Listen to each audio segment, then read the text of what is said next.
Welcome to Shaq's house. Shaq's house. That's our Shaq. You're now in Shaq's house.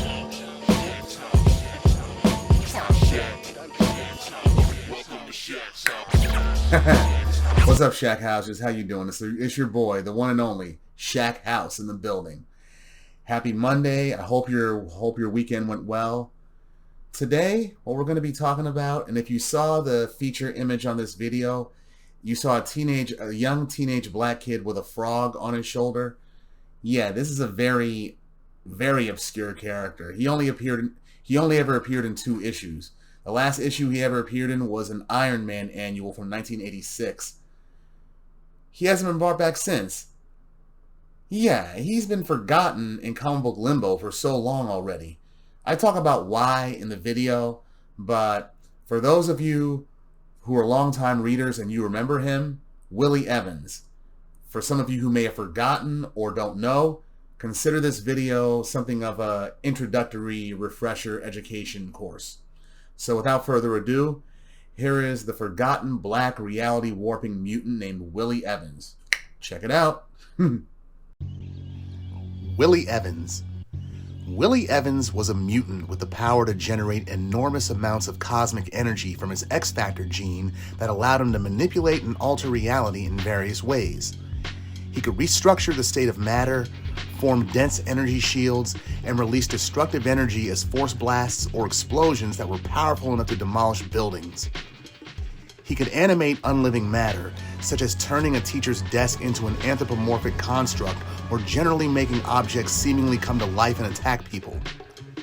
The first use of his power was to subconsciously generate doppelgangers of the Fantastic Four, and he later created duplicates of the original X-Factor team from mere pillars of rock.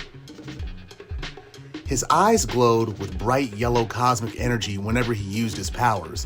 However, repeated usage of his power created a massive energy output, draining and fatiguing him until eventually it led to his death. Now, the frog creature known as Grunt that was usually around him during his second appearance, Grunt was actually a representation of Willie's repressed frustrations and anger, and it eventually manifested itself in reality as an independent entity. And Willie died in neutralizing Grunt. However, for some reason, the latter continued to exist. Now, we're going to get to some fun facts as usual, but first... Promotional consideration paid for by the following.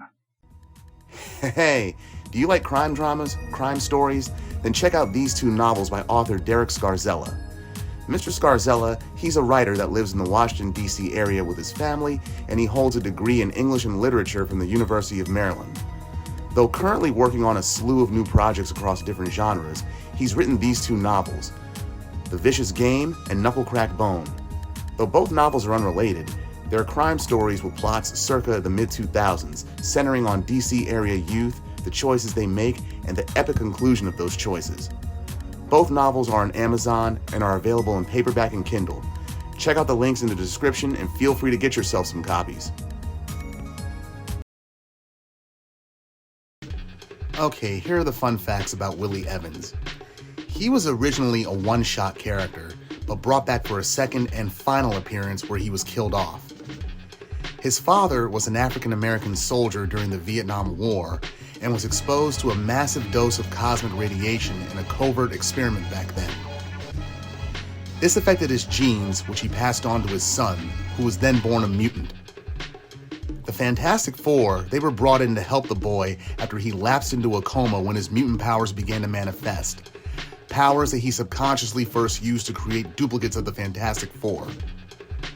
Willie's creations, they were comprised of cosmic energy, which Reed Richards recognized and defeated using a machine to drain them. Reed then recommended that Willie's parents take him to Charles Xavier to help him control his mutant powers, but they didn't. Big mistake. Instead, they moved around a lot and he was not allowed to use his powers, which caused Willie to become so angry and resentful that he created an imaginary friend out of those emotions. This Baron Greenback, Jiminy Cricket, WB Frog-looking motherfucker named Grunt. Grunt, he had full access to Willie's powers without his knowledge, and he used them to kill his mother. Grunt later got so bad that he took a life of his own in reality, kind of like what Xavier did with Onslaught years later, and that forced Willie to defeat him. But Willie died in the process. However, Grunt was later seen at Willie's gravestone, promising revenge against everybody, but seemingly powerless, and that was the last time that we saw either character. It's sad that he's been forgotten for so long, and he hasn't even been brought back on Krakoa. Maybe one of the reasons that he hasn't been brought back is because he's a black kid with the power of God. I mean, yeah, there are other mutant characters with the power to warp reality. Proteus, Jamie Braddock, Franklin Richards, all white boys I might add. But does it really scare creative teams and to some extent readers to see a black kid who can do anything he wishes? Hell, writer/artist John Byrne, he wanted to use Willie Evans. He had the idea of Willie joining Kitty Pryde and Caliban as part of a secondary team of X-Men, but that idea never saw the light of day. You see, back in the 80s, the then Marvel editor-in-chief, Jim Shooter, he killed the concept because he thought it sounded too much like the Legion of Substitute X-Men. However, the idea of a second team of X-Men, and X-Men in training, it did come to fruition in 1983 with the launching of the New Mutants title, which ran for 100 issues before it was canceled. Also, compared to other reality warpers, Willie Evans is limited. Proteus and Jamie Braddock, they can only manipulate existing reality around them, respectively through psionic energy and subatomic quantum energy. Franklin Richards, he's been shown to create life and whole universes from nothing. Willie, he seemed to be on Franklin's level, as he generated living duplicates of the Fantastic Four, even subconsciously. And like Franklin, he has had aspects of his mind manifest independently, like what Franklin had with Ego Spawn, Avatar, or even Tattletale during the days of the Fantastic Force. However, there was clearly an inherent weakness in Willie's mutation. You see, his X gene created vast amounts of cosmic energy that he used to alter reality, but clearly, his body could not support the vast energies produced by his reality-altering powers, causing him to slip into a coma and weaken, and eventually it proved to be fatal. Being a godlike mutant was literally draining on him. You know, heavy is the head that lies the crown, that sort of thing, I suppose. But I blame his parents. Had they just taken him to Xavier's, he'd have gotten the help that he needed, his powers would be under control, and his mutation would have been corrected by regulating the cosmic energy that he generates and its output. But no! His family had to go on the run like fugitives and make this young black kid develop his own version of Drop Dead Fred. Look it up. All in all, Willie Evans, he's such a deep cut that most comic readers, and some of you viewers I imagine, didn't even know about him until now. Ice-Cream, who I've covered previously in one of my Dumb Mutant Power series, he was a joke of a mutant character who appeared in just one issue before they brought him back as part of a Krakoan rescue team. I say, bring back Willie Evans. And after what happened at the Hellfire Club Gala this year, the mutant population needs a reality warper to set things right. Come on, Marvel, this is your chance too. Alright, but enough of that. That's what I got for this week, folks. Tune in next week, I will be doing an actual comparison.